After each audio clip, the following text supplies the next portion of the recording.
Okay guys, welcome back to the online series lecture on thermal properties. So far I've talked to you about the introduction of what thermal properties is. I've also talked to you in the first part what heat does to a substance, what is melting and boiling, and in part 2 I talked to you about boiling and also what a heating curve and cooling curve is. So for today, what I'm going to do is that I'm going to teach you what evaporation is. So evaporation is the process by which a liquid changes to a gas.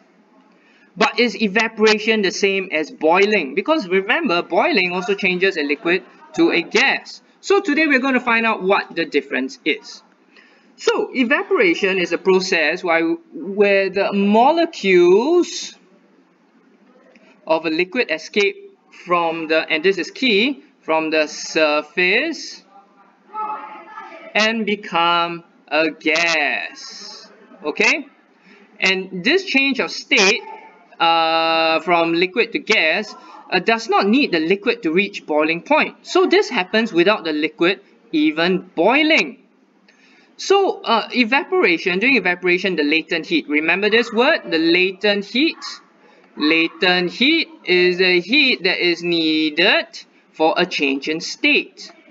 So for evaporation, the latent heat is absorbed from the environment. Okay? And therefore, the liquid is cool. Yeah? And this is called cooling by evaporation. A very simple experiment to do this. What you do is that you take.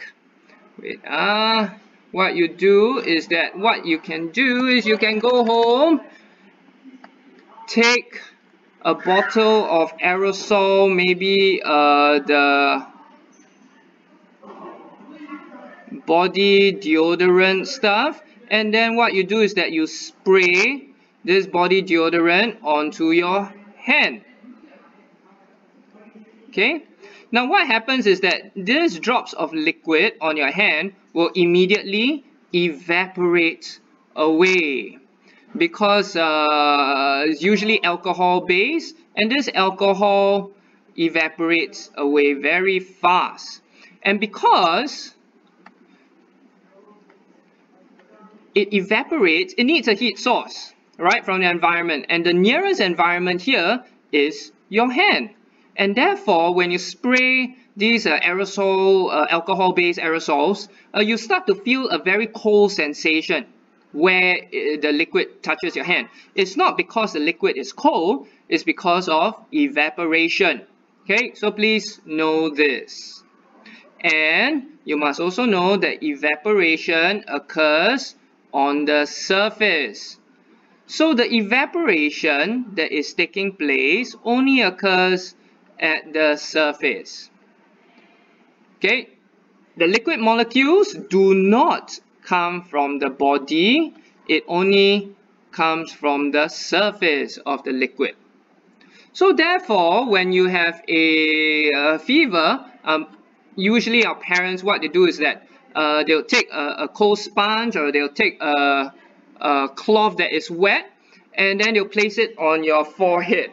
Okay, and what this cold sponge or the wet cloth does is that it takes the,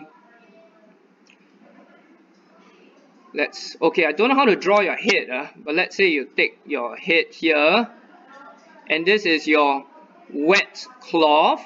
What happens is that the liquid from the cloth evaporates away, and the heat that they draw from for the liquid to evaporate away, the nearest heat source is your forehead. So the heat is drawn away from your forehead. And what this does is that it helps bring down your body temperature. Should your body temperature go too high, you might suffer some damage to your body. Okay? So this makes use of the cooling effect of evaporation. And when the water evaporates, it absorbs heat from the body, and therefore your body temperature is lowered.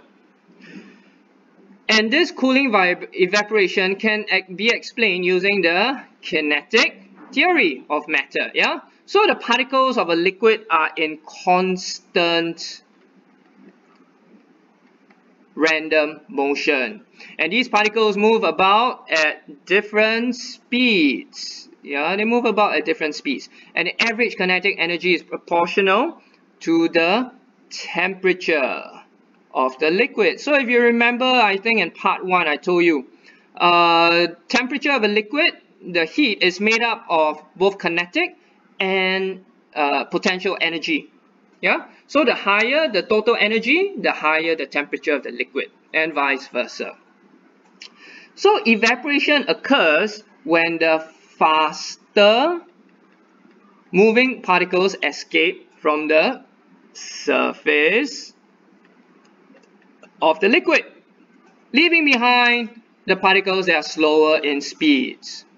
And therefore, the average energy remaining in the liquid lowers or becomes smaller, and consequently, the temperature of the liquid falls.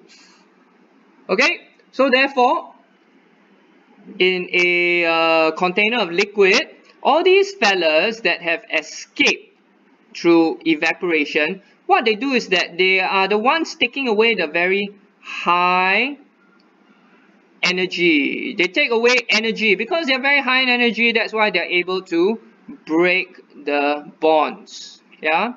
Now, so these fellas, they are left. They are the ones that are lower in kinetic and potential energy, and therefore the temperature, once you remove these fellas who take away all the energy, and they're left with lower energy means the temperature also lowers. Okay, so that's why when a body of liquid has evaporation occurring, the average temperature lowers.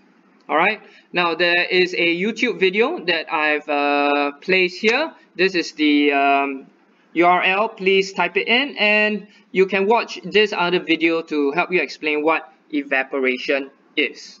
Okay, so this ends part 3 of the series of thermal property. The next part, I'm going to tell you what affects the rate of evaporation. Okay, so stay tuned for that, and as usual, if there are any questions, please email me at yo_hake_gene@sass.sg.